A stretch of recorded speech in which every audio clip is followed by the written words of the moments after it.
So let's talk about the Dark trial.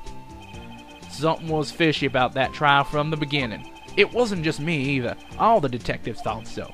What do you mean fishy? Some of the facts reported were inconsistent with the evidence we found. For example, the murder weapon. The murder weapon? You mean that switchblade knife with a broken tip? That was Joe Doc's, all right.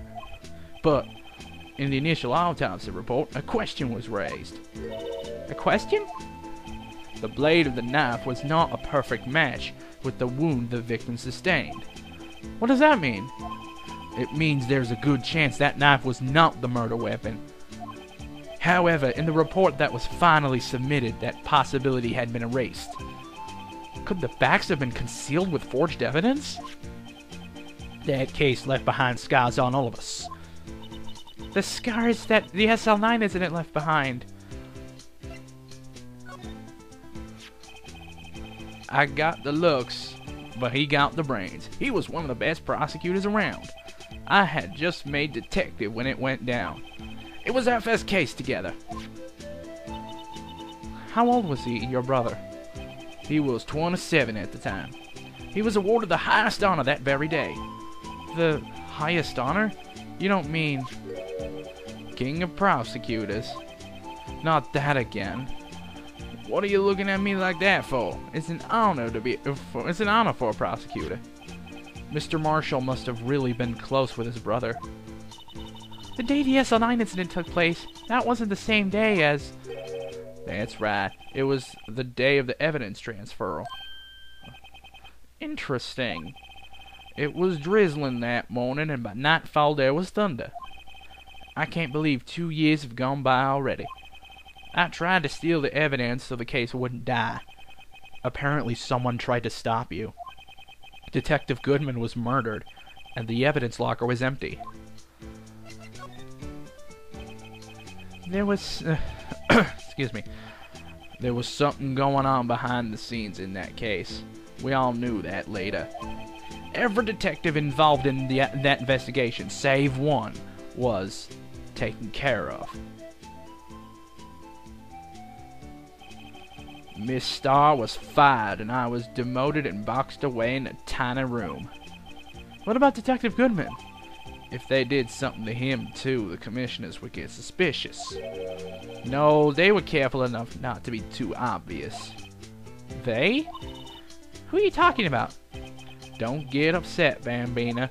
I mean Damon Gant and Lana Skye. Chief Detective Damon Gant and his second-in-command, Lana Skye. There wasn't a person on the force who hadn't heard of that duo. That case was the biggest step in both of their careers. After that case ended, Lana transferred to the prosecutor's office, right? Yeah, Damon Gant, the new chief of police, arranged for that to happen. She's never been the same since she left. Everyone knew her said so. Chief Prosecutor Skye was totally different when she was a detective. Now that he mentions it, he must have said something like that too. Tell me, what happened to my sister? Sorry, Bambina, but her secret is too well guarded. I never found out. Lana's secret. It all started 2 years ago. So there you have it. That's my story. Did you enjoy it, partner? It was certainly enlightening. There's one thing for sure I found out in that court today. That boy Edgeworth isn't my enemy. He was the one who used falsified evidence to get a guilty verdict, but someone else was the one who gave him that evidence and planned everything. That someone is Damon Gant. Don't believe me? Well, I don't blame you. I won't even be a patrolman after today. Too bad I won't be around to work with you when you become a real scientific investigator. Adios, Bambina. Alright, let's move the place. This place is always pretty empty, but today it's deserted. That must mean everyone's busy solving crimes. Oh, if you're looking for the others, they're all in the conference room. Huh? Thanks. Wow, he actually talked to us. With the chief prosecutor saying what she did and the decision about what to do. About Mr. Edgeworth, not to mention our statement to the media in tomorrow's trial, there's more chaos going on than Thanksgiving and Christmas put together. I think festive is the word usually used for those. Sir, we'd like to have a look around Chief Gant's office. Just head across the hall to the other building and take the elevator to the top floor. Really? You mean it's okay for us to go in there? I mean, we aren't police officers or anything. Hey, you're right, you can't go in there, it's off limits. Now I see where Detective Gumshoe gets his unique charm. Well, what are we waiting for? Let's head to the chief's office. So let us move there. It's totally not a trap. Jesus Christ, that is a massive organ.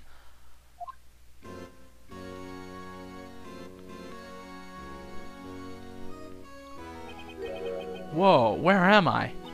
In the chief's office, silly. At least, that's what it said on the door. Check out that pipe organ. That's real, isn't it? Hey, I used to take organ lessons in kindergarten. They used to call me Little Miss Bach. I thought I was a genius until they tried teaching me notes.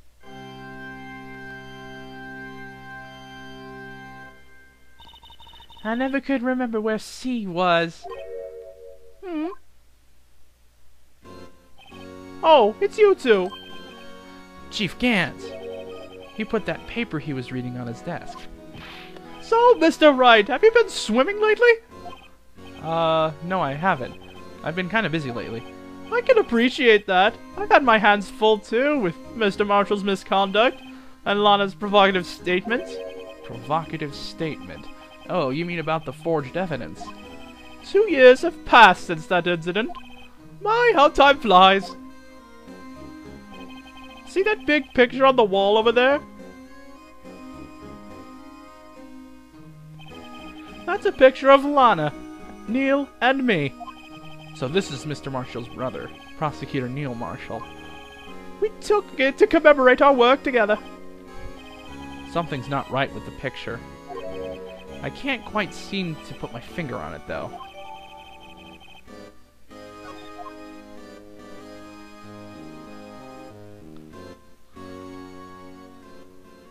Silence. Anyway, I'd like to reminisce all day, but there are matters that need my attention. I'm going to lock up here, so let's go out together. Oh? But this office, it was a crime scene 2 years ago, wasn't it? That case has long since been over. There's no need to investigate it anymore. All the same, we'd still like to have a look around. Perhaps you didn't hear me. I said there's no need to investigate it anymore. Now hurry up and get out. I have a meeting to attend. Looks like we aren't welcome. It seems that case isn't over with yet, after all. What do you mean? Chief Gant denied our request to search the crime scene. That means there must be a reason he doesn't want us looking around in there. You mean like a clue? There's got to be a way we can get inside the chief's office. So let's move to the Criminal Affairs Department again.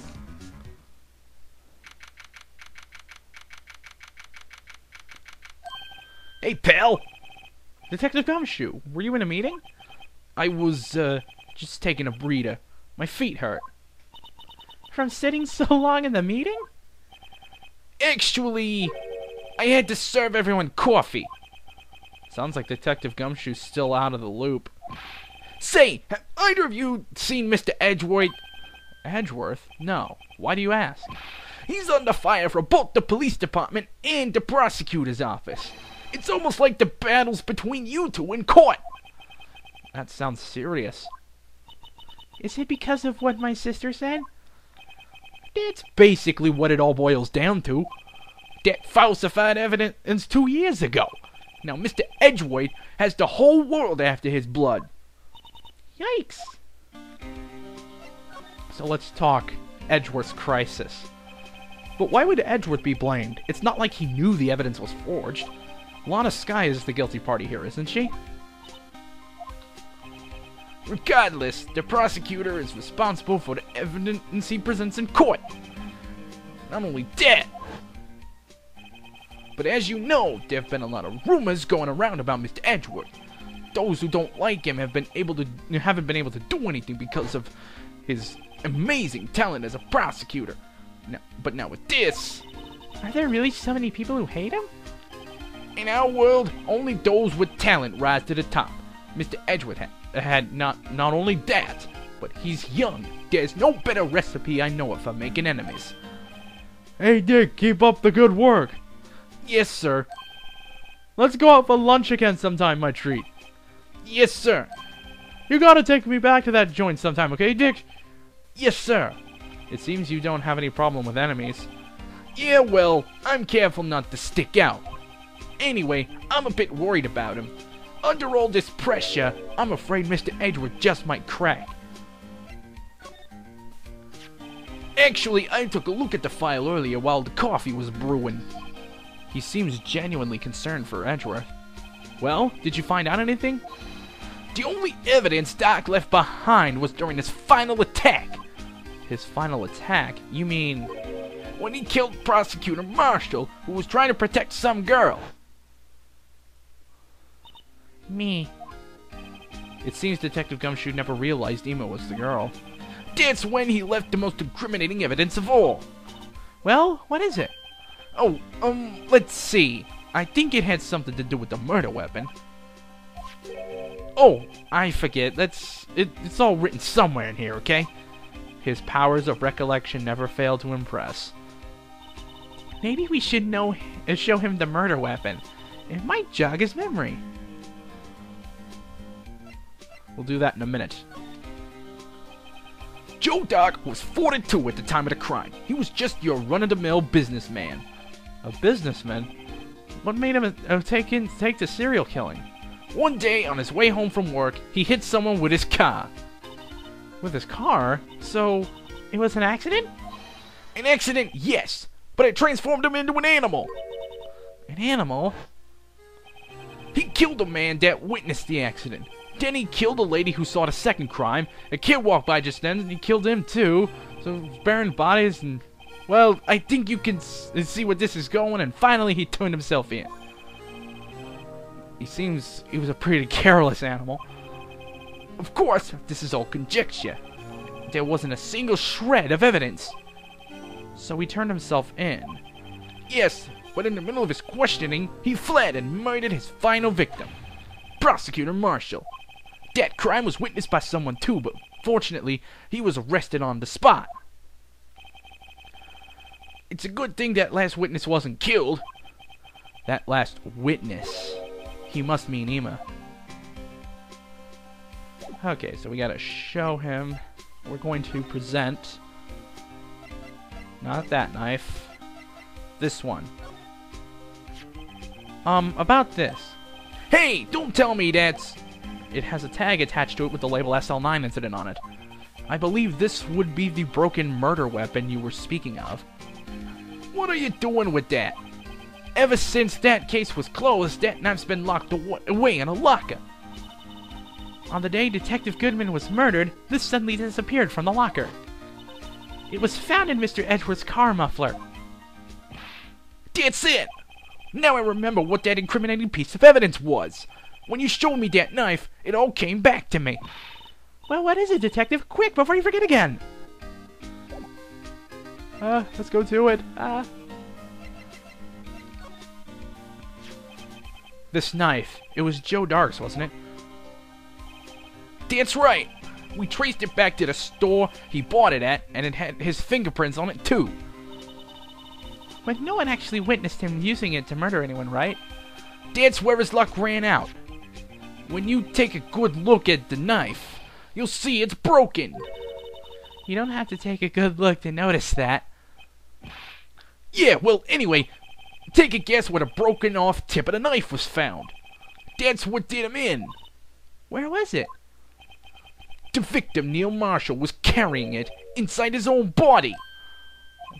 It was found deep inside the stab wound. Did it match Dark's knife? You bet! Down to the last fiber. That's pretty conclusive.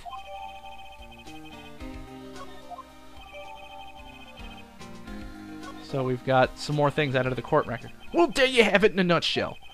That's all I know. Can I ask you one more thing? What is it? If it's money you need, you should ask Chief Gant.